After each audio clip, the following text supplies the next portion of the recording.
on se retrouve pour la présentation d'un film d'animation japonais. Il s'agit de Kokoro ga Sakebita Katerunda, ou June la voix du cœur, c'est plus facile à dire. June est une fille dont les mots ont été scellés. Avant, elle était une fille très heureuse, mais à cause d'une certaine chose qu'elle a dite lorsqu'elle était très jeune, sa famille s'est déchirée. Un jour, la fée des œufs est apparue devant elle et a scellé sa capacité à parler afin de l'empêcher de blesser autrui. Depuis cette expérience traumatisante, June vit dans l'ombre de la foule. Mais un jour, elle est nommée pour devenir membre exécutif d'un groupe scolaire. Par-dessus le marché, June est aussi désignée pour jouer le rôle principal dans leur comédie musicale. June la voix du cœur est un film d'animation qui est sorti en été 2015 et il est licencié par Kazé. Il a été produit par le studio A1 Pictures qui a fait Anohana, Fairy Tail, Kuroshi Tsuji, Maji, Sword Art Online, Uta no Prince Sama et bien d'autres. Il entre dans les catégories de drame, romance et surnaturel. Alors je suis tombée sur ce film d'animation par hasard en me promenant sur YouTube. Au départ j'ai juste cliqué pour voir de quoi cela allait parler et je me le suis regardé direct. Je n'ai pas vu les 2 heures passer. Ce film est très beau et je l'ai beaucoup apprécié. Ce qui m'a intrigué dès le départ, c'est cette histoire de l'œuf qui maudit June.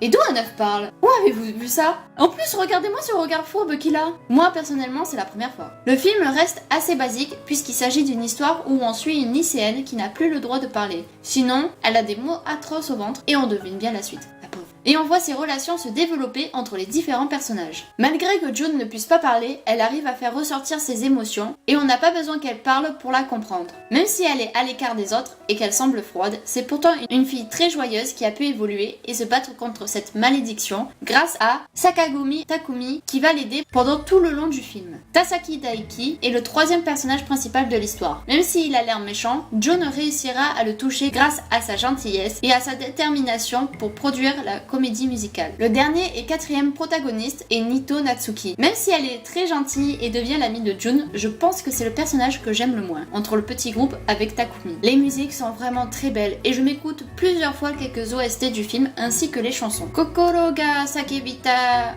et puis Berdin, June la voix du cœur, était une bonne surprise. Le film était émouvant, j'ai même lâché une petite larme à la fin et je voulais en quelque sorte une mini-suite. Sur le coup, je n'ai pas aimé comment ça s'est terminé, mais finalement en y réfléchissant, je trouve que c'est une bonne fin. Les graphismes sont assez simples et on reconnaît le style de Anohana. Au fait, saviez-vous que l'histoire se déroule dans la ville de Shishibu, qui est la même ville où se déroule l'histoire de Anohana? Le message qui est transmis à travers l'œuf est réaliste, fort et poignant, et j'ai beaucoup apprécié cela. C'est un bon film d'animation et je vous conseille d'aller le voir, même si des fois les actions de certaines scènes sont assez lentes. Merci d'avoir regardé cette vidéo, j'espère qu'elle vous a plu. Si c'est le cas, abonnez-vous à la chaîne, mettez un j'aime et donnez-moi votre avis en commentaire. Vous pouvez aussi me proposer des films d'animation japonais que vous aimeriez voir dans une prochaine vidéo et dites-moi ce que vous avez pensé de celui-ci si vous l'avez déjà vu. Bien sûr, mon avis dessus est personnel. On peut tous avoir des avis différents sur le film et j'aimerais bien connaître le vôtre. Je vous dis à très bientôt pour une prochaine vidéo. Ciao ciao!